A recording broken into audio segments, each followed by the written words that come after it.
Assalamualaikum warahmatullahi wabarakatuh. Salam hari Jumaat, salam Sayyidul Ayam. Salam Sayyidul Ayam. Okey. Okey. Sekarang dah masuk pukul 12 dah pun. So selepas ni kita kena segera pergi ke solat Jumaat lah. Sebab sekarang ni zaman PKPP ni, kalau lewat ke masjid, kita tak dapat giliran nak solat Jumaat. Jadi saya pun takkan lama, saya cuma nak cerita sedikit tentang madu yang saya dan wife saya amalkan setiap hari lah sejak beberapa bulan kebelakangan ni. Okey. Kita macam saya dengan wife saya mula amalkan madu ni disebabkan sebelum ni wife saya pernah didiagnose dengan beberapa penyakit yang agak berat, tapi dia alhamdulillah lah, hasil ujian tu sebenarnya negatif. Cuma disebabkan satu simptom yang menyebabkan doktor bimbang yang dia ada macam-macam lah, kanser lah, autoimmune lah, hepatitis lah. Jadi bila dengar penyakit tu berat kan sebenarnya. Disebabkan penyakit yang didiagnose tu berat lah, wife saya ubah corak pemakanan dia, ubah pola pemakanan dia. Daripada dulu dia suka makan ayam, suka makan daging, suka makan rempah semua. Jadi dia mula tukar kepada makanan-makanan kesihatan. Antara makanan kesihatan yang dia ubah adalah dia tak ambil white sugar langsung. Dia tak ambil gula putih langsung. Jadi tapi bila kita ni dah biasa makan manis daripada kecil lagi. Bila kita tak dapat gula, kita rasa macam lemah, macam craving kan, sebab kita dah biasa makan manis kan. Jadi macam mana kita nak gantikan white sugar yang kita biasa makan tu dengan benda yang lebih sihat lagi? Okey. So sekarang ni waktu sepanjang wife saya dapatkan khidmat nasihat daripada beberapa doktor holistik, beberapa doktor functional ni, doktor ni dia ada cadangkan yang kita kena ambil madu, tapi kena pilih madu apa. Jadi antara madu yang dicadangkan adalah madu daripada madu Borneo Acacia. Sebab madu ni dia ada banyak jenis sebenarnya, tapi yang secara umumnya madu dia ada dua. Satu madu daripada madu kelulut, daripada lebah kelulut tu, dan satu lagi madu yang liar. Madu liar ni madu yang dia bukannya diternak dalam farm dia, dalam farm madu tu. Dia adalah lebah yang dia duduk dalam hutan, dia cari bunga-bunga dalam hutan. Tapi secara spesifiknya macam madu akasia ni, lebah ni adalah lebah yang ambil bunga madunya daripada bunga akasia. Okey. Jadi ni antara contoh madu yang ada pada saya, yang madu akasia ni. Madu Borneo asli. Tulisan dia terbalik, tapi dia tulisan dia madu Borneo Asia. Sebenarnya madu ni dia terhasil daripada nektar dari bunga akasia. Okey, pada yang nak tahu, yang sebenarnya antara madu terbaik dekat dunia ni, dan dah dibuktikan secara saintifik pun, madu yang terbaik ini adalah madu akasia. Okey, kenapa madu akasia? Sebab madu akasia ni dia punya bunga tu sendiri pun sebenarnya macam saya cakap tadi, madu dia dihasilkan disebabkan dua faktor. Satu faktor adalah jenis debunga, satu lagi faktor adalah jenis lebah. Okey. Nektar debunga ni pula dia terbahagi kepada dua. Nektar debunga ni dia ada nektar bunga jenis bermusim dengan nektar bunga jenis tidak bermusim. Okey. Dan kalau anda semua nak tahu, 90% daripada madu tualang dihasilkan daripada nektar debunga yang bermusim.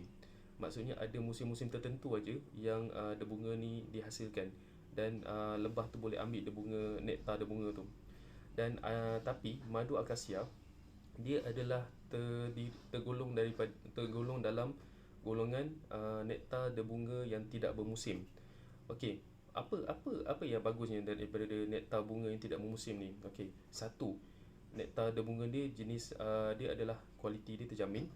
Kedua, kuantiti dia banyak sebab dia dihasilkan sepanjang tahun.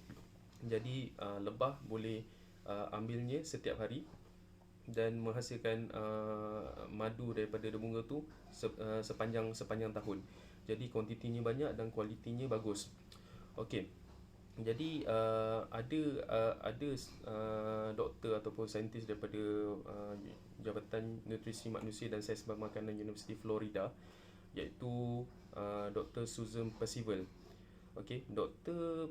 Susan ni dia dah buat kajian pun, dan dia mengatakan, dan daripada kajian dia mengatakan madu yang terhasil daripada pokok akasia ni, iaitu pokok dalam bahasa saintifiknya Acacia magium, dia mengandungi pelbagai kandungan mineral dan vitamin. Okay, antara kandungan mineral yang ada dalam debunga nektar debunga akasia ni, dia ada B6, dia ada thiamina, dia ada myosin, dia ada riboflavin, dia ada asid pantothenic. Susah sebenarnya nak sebut. Lepas tu dia ada apa lagi? Dia ada kalsium, dia ada zat besi, dia ada koprum, dia ada fosforus, dia ada magnesium, dia ada potasium, dia ada sodium, dia ada zinc. Okey.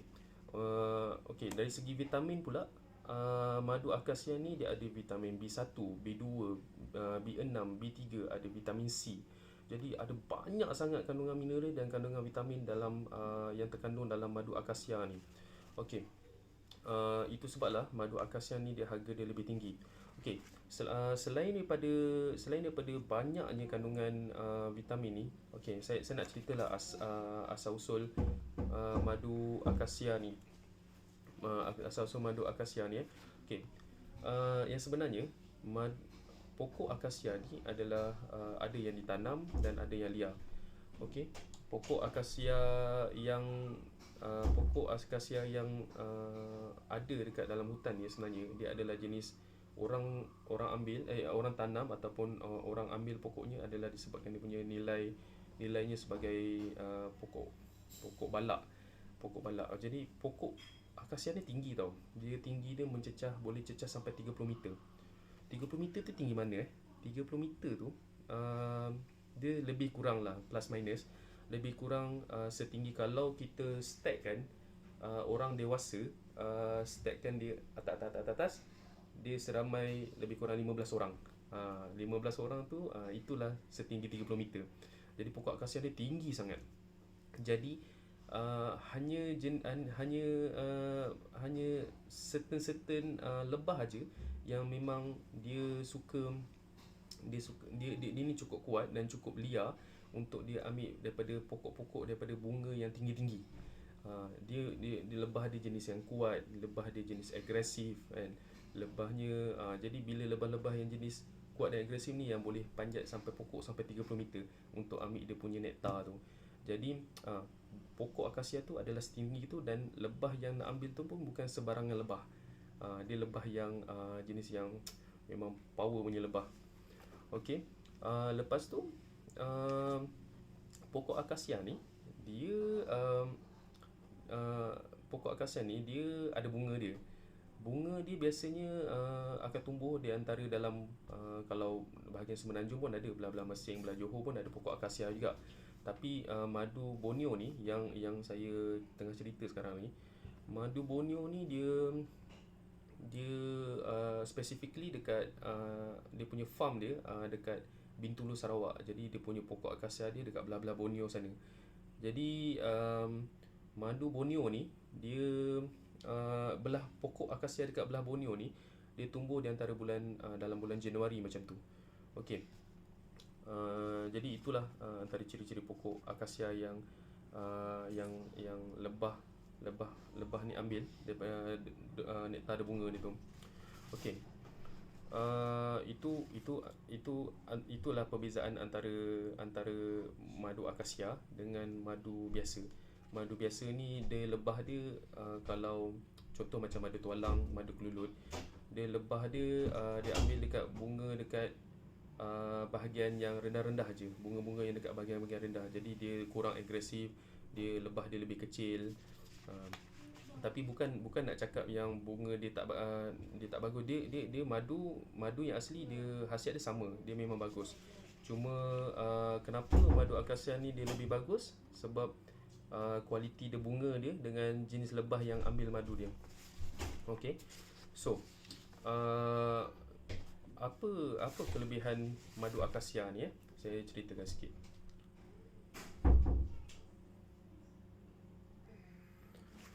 Okey. Okey, madu akasia. Okey. So, apa kelebihan madu akasia ni? Sebenarnya madu akasia ni dia secara umumnya madu ni dia ada lebih daripada 30 khasiat. Macam-macam khasiat. So, orang-orang yang okey, dia khasiat. Okey, bukti khasiat yang ada dalam madu ni, bukti dia ada dalam surah An-Nahlu lah. Dia ada cerita. Okey, dalam Al-Quran ini, dalam Al-Quran bukannya hadis yang sahih ke hadis tak sahih ke, sebab bila kita cakap pasal hadis yang sebenarnya ada, bila kita cakap pasal hadis ni, kita ada banyak pertikaian. Nanti kata hadis ni mana dapatlah sumbernya, sahih ke tak ke. Ni kita cerita ni madu memang specifically memang Allah Subhanahu Wa Taala memang ada cerita dalam Al-Quran, dalam surah An-Nahl ni. So apa yang Allah Subhanahu Wa Taala cakap? Okey, ni ayat ke-68 dan ayat ke-69 antara nama. Okey. Dan Tuhanmu memberi ilham kepada lebah, hendaklah engkau membuat sarangmu di gunung gandang dan pokok-pokok kayu, dan juga bangunan-bangunan yang dibangunkan oleh manusia. Okey, itu ayat ke-68. Ayat ke-69 Allah Subhanahu Taala ada cerita, kemudian makanlah dari segala jenis bunga-bungaan dan buah-buahan yang engkau sukai, serta turutlah jalan-jalan peraturan Tuhanmu yang diilhamkan dan dimudahkan kepadamu.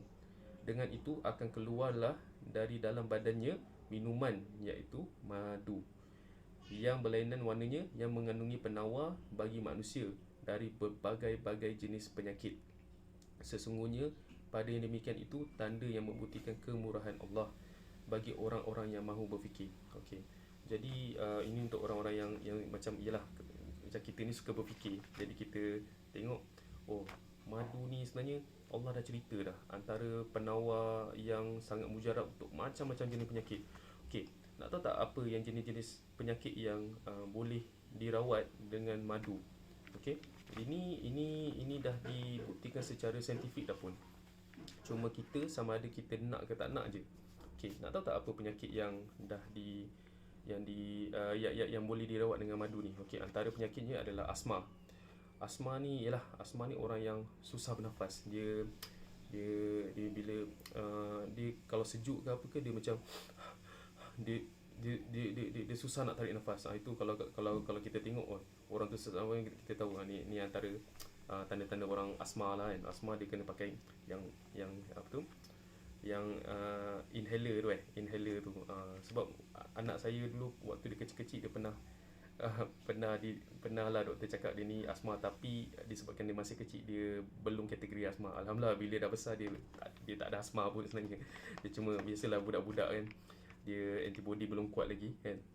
Okey, yang kedua penyakitnya adalah haid yang irregular punya haid. Bila perempuan ni dia sepanjang saya jual produk kesihatan suplemen ni, sebenarnya bukan sikit yang sebenarnya ramai sangat perempuan yang ada masalah haid yang tak teratur ni. Haid tak teratur ni maksudnya kadang-kadang datang haid, kadang-kadang tak datang haid, kadang-kadang sebulan tak datang langsung. Jadi kadang-kadang 2 bulan tak datang langsung. Jadi bila haid tak teratur ni, dia haid ni sebenarnya satu kitaran yang agak penting untuk perempuan. Sebab bila dia datang secara tak teratur, dia ada macam-macam implikasi kesihatan yang kena pada wanita tu. Jadi ubatnya antara yang anda boleh makan adalah madu. Okey. Ni madu secara umumnya madu lah kan. Tapi mana yang madu yang lebih baik, anda boleh pilih sama ada madu kelulut ataupun madu akasia ni. Okey. Yang ketiga, resdung. Saya pun ada resdung. Resdung ni dia blockade. Dia ada block dekat hidung kita yang buatkan kita bernafas kita tak lancar. Kita ada rasa macam tersumbat aja. Dia tak lancar. Jadi antara ubatnya adalah madu lah. Madu ni antara ubat dia. Yang keempat adalah dia punya orang yang ada penyakit alergik. Alahan ni macam-macam orang, alah habuk, alah sejuk, alah kacang. Jadi yang sebenarnya alahan ni penyakit sebenarnya allergic ni sebenarnya kita boleh kurangkan kita punya simptom allergic tu dengan makan madu. Okey. Kadang-kadang bila orang kena alah ni gatal loh. Kadang-kadang naik merah dekat dekat dia punya pipi, naik merah dekat kulit dia. Itu orang-orang yang ada alahan lah. Okey, kelima jerawat. Ni jerawat Jerawat ni sebenarnya yang paling teruk sekali yang remaja antara 15 tahun sampai ke 20 tahun tu. Itu memang jerawat tengah meletup-letup dekat muka dia tu kan. Jadi macam jerawat tu kita macam alah kan, kita ialah satu sakit dekat muka kan. Lepas tu satu lagi bila dia kuning tu, dia tak cantik, terutamanya perempuan. Jadi orang perempuan-perempuan yang ada masalah jerawat yang banyak ni kan, bagus tau amalkan jerawat. Okey, ni lagi satu apa tu khasiat untuk perempuan, iaitu untuk rambut. Okey, perempuan yang rambut panjang, bukan perempuan ya, sebenarnya lelaki pun sama juga. Kadang-kadang bila kita rambut panjang ni, kita mandi rambut banyak sangat gugur kan. Jadi rambut kita sebenarnya akar rambut tu tak kuat tau. Bila kita tarik sikit dia dah putus lah. Jadi kadang-kadang bila kita tengok dekat lubang toilet tu banyak bergumpal rambut tu kan. Jadi tu kita boleh juga sebenarnya rawat dengan banyakkan makan madu lah. Okay. Okay. Ketujuh, okay, ini untuk penyakit berat yang kenapa wife saya start makan madu. Okay. Sebab waktu tu dia didiagnose dengan penyakit kanser. Kanser ni orang kata tak ada ubat. Kanser ni kalau pergi hospital, dia memang antara dia punya cara rawatan dia adalah dengan kemo. Kemo ni bukan semua orang mampu hadapi dia tau. Sebab kemo dia bukan sekali aja buat terus elok. Dia ada banyak cycle dia kena buat. Untuk orang yang memang dah lemah kena kemo, ada je kes-kes kematian selepas kemo. Tapi itu antara perkara yang itu antara rawatan yang kena lalui bila seseorang tu didiagnose dengan kemo. Kemo ni, okey, tahu tak kemo ni apa? Kemo ni dia macam dia masukkan bahan radioaktif dalam badan kita untuk kita bunuh semua sekali sel, termasuk sel baik dan sel kanser tu. Sebenarnya tujuan ni nak bunuh sel kanser. Tapi itulah, bila kemo ni dia bahan radioaktif dia bunuh sekali dengan sel-sel baik. So itulah kemoterapi. Dan dia bukannya boleh buat sekali, dia kena buat beberapa cycle ikut kepada tahap keseriusan dia punya kanser tu. So jadi sebenarnya okey, untuk orang-orang yang ada didiagnose dengan kanser ataupun sebelum kanser belum berat lagi, macam tahap 2, tahap 3, sebenarnya anda boleh rawatnya dengan amalkan madu. Okey, insya-Allah. Sebab sebenarnya ada je orang-orang penyakit kanser yang survive dengan banyak faktor, dengan banyak rawatan. Okey. Antaranya amalkan pemakanan sihat, amalkan fikiran yang positif kan. Kena ada banyak family support. So itu yang untuk orang-orang yang ada didiagnose dengan penyakit kanser lah. So madu insya-Allah boleh tolong bantu. Kemudian letih dan cepat lesu. Letih dan cepat lesu ni simptom apa? Letih dan cepat lesu ni simptom anemia. Anemia ni dia sebenarnya kekurangan darah merah sebenarnya. Okey, apa gunanya darah merah yang banyak ni? Darah merah sebenarnya gunanya adalah untuk transfer oksigen dan zat-zat makanan ke seluruh badan kita. Jadi anemia ni adalah kekurangan darah merah yang sihat tu. Bila kita kurang, kita akan rasa kurang oksigen, kita akan rasa cepat letih, kita akan cepat lesu, kita rasa macam fatigue tau, macam tak bermaya. Itu adalah simptom anemia. So rawatannya antaranya adalah madu. Okey. Okey, nombor 9, sakit kepala. Okey. Sakit kepala, migraine. Anda ingat saya ada masa untuk sakit kepala? Telanlah ubat. Sebenarnya ubat tu dia memang berkesan, tapi dia adalah jangka masa pendek aja. Jadi apa benda yang lebih baik adalah makanan kesihatan seperti madu. Madu boleh bantu untuk orang yang sakit kepala. Okey, yang ke-10, buasir. Ramai tak orang ada buasir? Buasir ni sebenarnya orang kata terlebih teran pun dia masalah sebab rongga dubur tu dia jadi terlampau, dia punya sifat elastik dia jadi kurang. Bila jadi kurang dia terkeluar. kenapa dia boleh terkeluar tu? Sebab kita terlebih teran. Terlebih teran ni dia ada dua. Okey. Sama ada terlebih teran sebab najis tu keras, ataupun terlebih teran sebab kita banyak kali buang air. Kan? Jadi kalau bila najis tu keras, kita kena makan yang makanan-makanan yang seimbang supaya najis tu tak jadi keras lah, kan, ataupun sembelit, kan. Dan kalau kita terlampau kerap buang air, contohnya macam saya dulu pun, saya ni sebenarnya peminat makanan pedas tau. Jadi kita selalu sangat buang air. Bila kita selalu buang air, dia boleh mengurangkan keelastikan pada rongga pada tubuh tu, yang menyebabkan jadi buasir. Jadi buasir ini sebenarnya antara tanda dia bila kita buang air tu, buang air besar tu, kita tengok dia berdarah. Bila dia dah start keluar darah, kita dah rasa gatal-gatal, itulah buasir. So siapa yang ada buasir, elok madu bagus. Okey, lendir kahak. Orang yang ada lendir kahak, kadang-kadang kita ni tak batuk pun, kan. Macam setengah orang dia tak isap rokok pun, tapi dia macam nah, dia cuba nak releasekan dia punya dia punya rongga ni dengan daripada kahak. So sebab apa? Sebab dia ada lendir. So lendir kahak ni ini untuk orang yang tak isap rokok, yang tak ada batuk pun dia boleh ada lendir kahak. Apatah lagi orang yang merokok secara kerap, dia memang akan ada lendir punya. Jadi ubatnya pun madu juga. Okey. Selain daripada tu banyak lagi. Sebenarnya kalau saya nak cerita ni banyak sebenarnya sakit ni. Okey, dia ada sakit pinggang pun boleh, ada batuk kering pun boleh, lemah jantung. Okey, lemah jantung lemah jantung boleh makan madu ke? Sebab madu ni kan manis. Ya, madu ni manis, tapi dia glukos daripada bunga, daripada bunga. Dia bukannya glukos yang daripada gula putih tu. Jadi glukos yang ni dia tak ada masalah untuk orang-orang yang sakit jantung. Malah dia lebih baik. Sebab apa? Dia melancarkan peredaran darah dan membantu jantung tu bekerja dengan lebih baik. Okey, itu yang bagus untuk orang yang sakit jantung ataupun lemah jantung. Lagi apa lagi? Sakit sendi, batuk kita memang tahu. Kalau kadang-kadang mak-mak kita ni pandai juga. Bila kita batuk, yang dia bagi selalunya ada dua lah, madu ataupun air limau, kan, untuk kita nak bagi legakan batuk kita tu. Lagi satu, ini antara yang bagus lah dan agak penting, iaitu masalah sukar tidur. Okey, bila orang yang suka tidur ni, dia sebenarnya ada masalah penghasilan hormon melatonin dia kurang. Sebenarnya hormon melatonin ni sebenarnya dia keluar bila antara pukul 11 malam hingga pukul 4 pagi.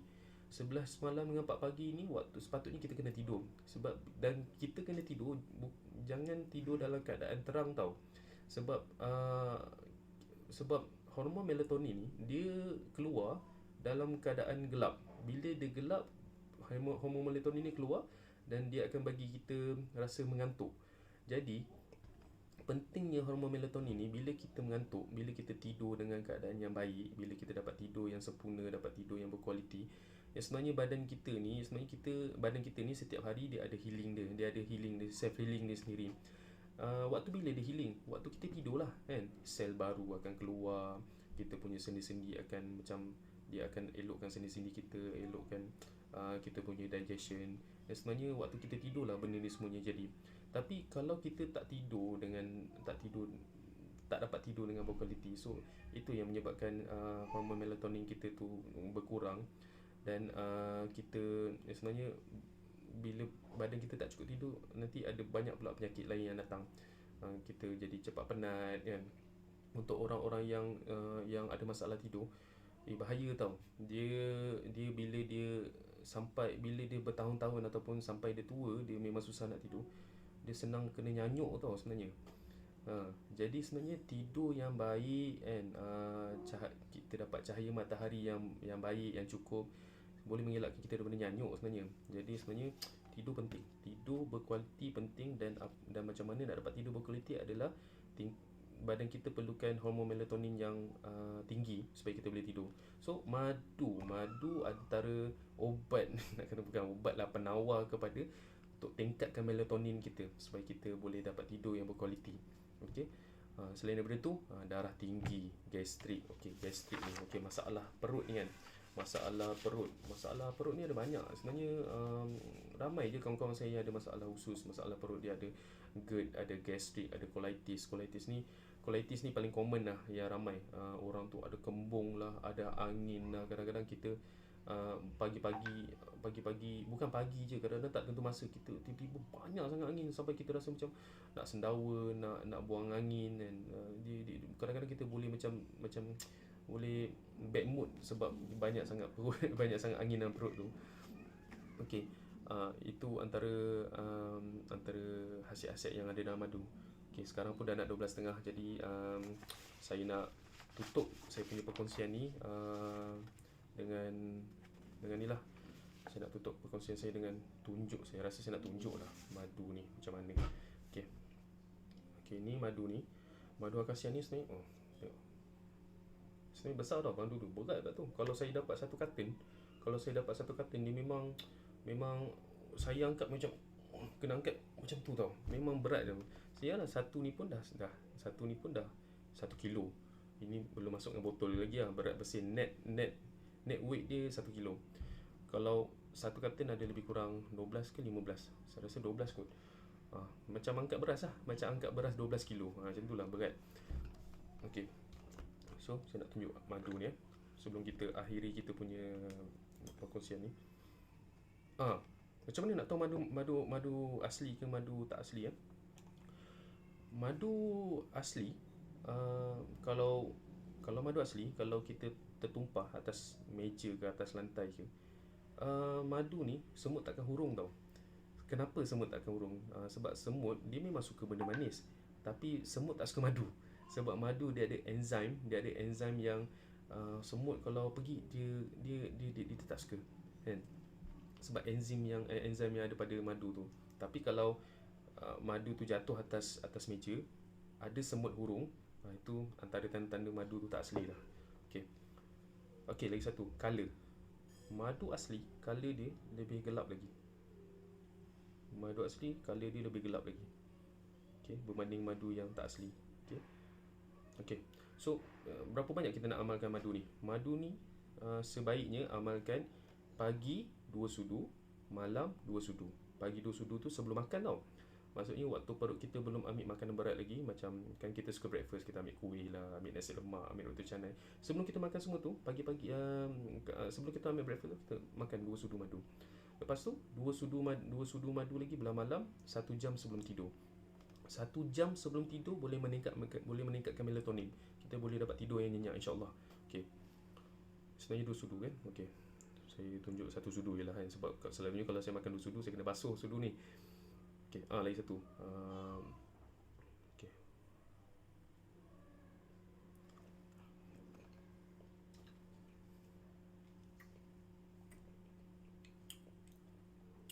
Memang sedap betul lah madu ni.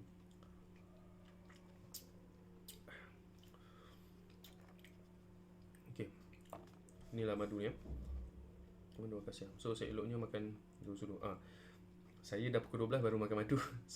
Tapi saya tak breakfast lagi. Saya tak makan, saya tak breakfast lagi. Saya pun tak lunch lagi. Sebab apa? Sebab saya nak buat video. Tapi video saya dah buat dah lewat. Jadi saya tak breakfast. Tapi saya ni memang jenis tak makan breakfast sebenarnya.